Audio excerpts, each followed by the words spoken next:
Klabu ya Young Africans maarufu kama Yanga imeanza mazungumzo rasmi na klabu ya Sudan Al Hilal Omdurman kwa lengo la kumsajili Jean-Claude Girumugisha. Hatua hii ni sehemu ya mpango wa klabu ya Yanga kuongeza nguvu ya kikosi chake kabla ya kuanza kwa msimu ujao wa Ligi Kuu ya Tanzania Bara na mashindano ya kimataifa. Mazungumzo kati ya Yanga na Al Hilal yamefikia hatua nzuri, huku pande zote mbili zikiendelea kujadiliana kuhusu masharti ya mkataba, ada ya uhamisho, muda wa mkataba na masharti mengine muhimu ya kimsingi.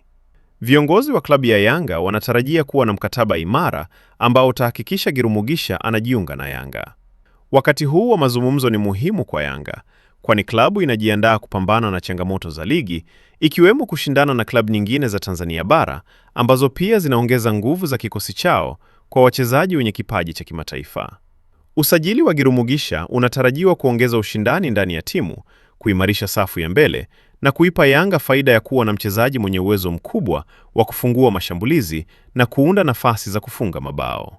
Endapo mazungumzo yatafanikiwa, Jean-Claude Girumugisha atakuwa sehemu ya kikosi cha Yanga msimu ujao, na hili litakuwa ni ongezeko kubwa la nguvu na ubora wa timu, huku pia likiongeza matumaini ya klabu kushiriki kwa mafanikio katika mashindano ya kimataifa. Ushiriki wake unaotarajiwa kuimarisha safu ya mbele ya timu, kutoa kasi ya kushambulia na kuibua mchezaji mpya ambaye atachangia pakubwa katika mafanikio ya Yanga. Taarifa zaidi, usiache kusubscribe chaneli yetu ya Usajili Wetu, uwe wa kwanza kupata taarifa zote za kimichezo.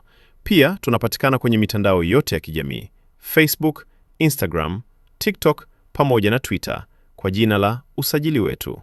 Jina langu ni Shabi Graphics.